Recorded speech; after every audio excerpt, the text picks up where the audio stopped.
XXIe siècle. Photo Alain Roberge, La Presse. Léla Ininan est ravie d'avoir opté pour un nouveau type de chauffage central, doté d'un accumulateur de chaleur, que l'on aperçoit dans la section à gauche du système. Celui-ci a pu être installé dans le vide sanitaire de la maison, situé à Pierrefonds. Léla Ininan et Radou Mara ne pouvaient plus supporter d'avoir un réservoir de mazout dans leur sous-sol, à Pierrefonds.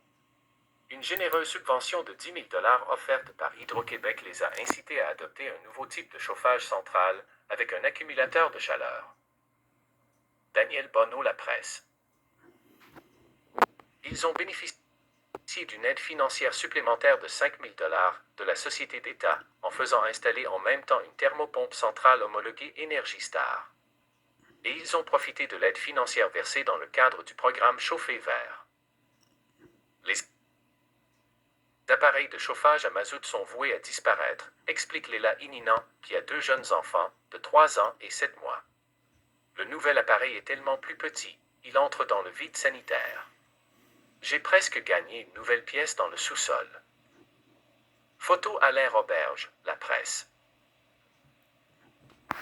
Radou Mara et Léla Ininan comptent tirer profit de l'espace qui a été libéré dans leur sous-sol par la disparition de leur ancienne fournaise au mazout.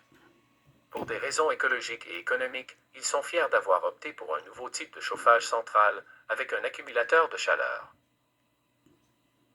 Le principe même du nouveau système, qui comporte des briques en céramique de haute densité qui emmagasinent la chaleur pour chauffer la maison à certains moments, lui plaît beaucoup. C'est un vieux concept qui a été modernisé.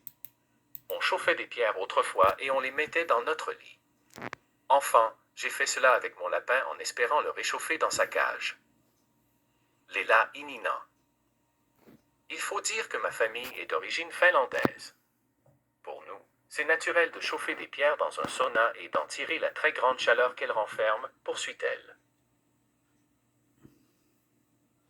Grâce aux subventions, le système et la thermopompe revenaient sensiblement au même prix qu'une solution classique, tout en offrant d'autres avantages, dont la possibilité de réduire la facture d'électricité, fait remarquer son conjoint, Radou Mara. Une solution à la pointe hivernale. Le système de chauffage central avec accumulateur de chaleur a été introduit dans la région de Montréal il y a 3 ans, dans le cadre d'un projet pilote chapeauté par Hydro-Québec. Les appareils de stockage de chaleur étaient alors 2 fois plus gros, indique Jean-Sébastien Beauchesne, vice-président de la société Géoservice. Le nouveau système Serenity du fabricant Steph, qui a été mis au point avec Hydro, est plus simple à installer et moins coûteux. Selon lui, on compte environ 75 systèmes, des 2 modèles, dans la province. D'ici la fin de l'année, 100 modèles Serenity devraient trouver preneur, estime Martin Carrier, conseiller en commercialisation chez Hydro-Québec. Ce nombre progressera à mesure que de nouveaux spécialistes en chauffage seront formés partout au Québec. Ce qui a contribué à alimenter la réflexion, c'est la venue de la tarification dynamique qui permet de valoriser le déplacement de la consommation dans une journée et d'économiser sur notre facture d'électricité. Martin Carrier, conseiller en commercialisation, Hydro-Québec. La fameuse pointe hivernale est très problématique pour Hydro-Québec. Avec différents programmes, on veut vraiment être proactif pour amener les gens à changer leur façon de consommer l'électricité, souligne M. Carrier. Écohabitation, qui a réalisé la formation vidéo à l'intention des spécialistes en chauffage, encourage les propriétaires d'un appareil de chauffage à combustible fossile à opter pour un système de chauffage central avec accumulateur de chaleur.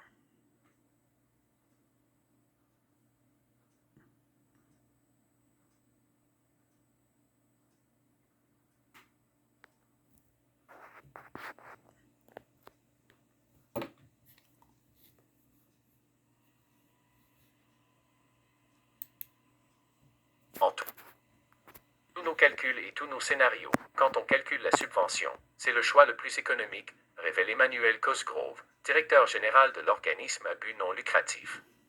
C'est aussi le choix le plus écologique, parce qu'au moment où on est en pointe, on importe de l'électricité sale.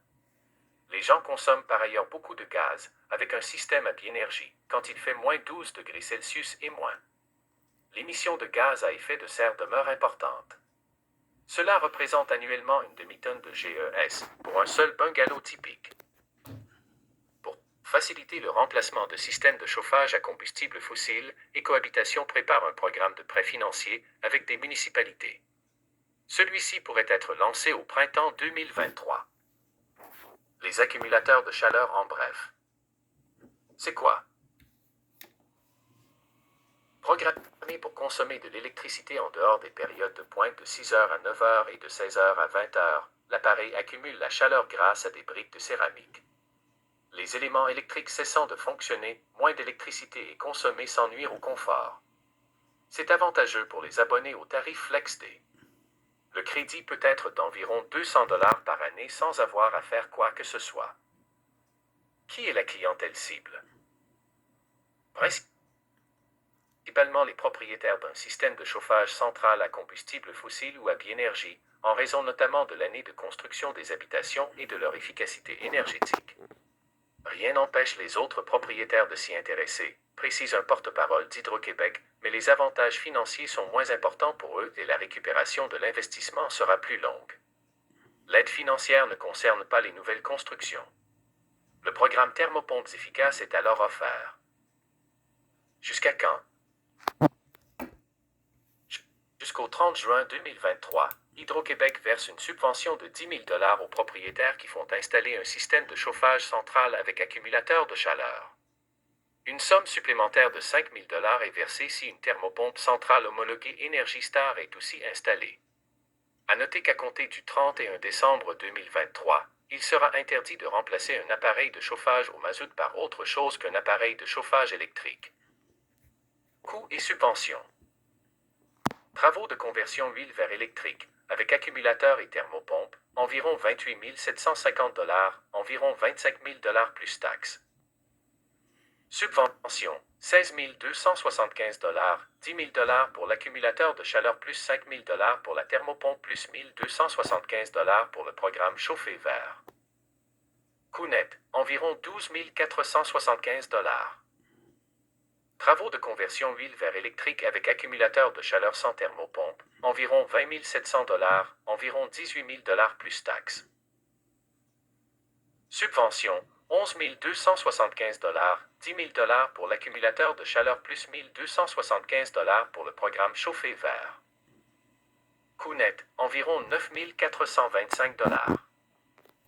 Source, Géoservice. Lisez, Entente Hydro-Québec Énergie. Il y a une solution moins coûteuse pour le consommateur, révèle une étude. Pour une fin de semaine en douceur et en découverte, des suggestions pour recharger vos batteries. Le jeudi. Inscrivez-vous avec votre compte La Presse Michel.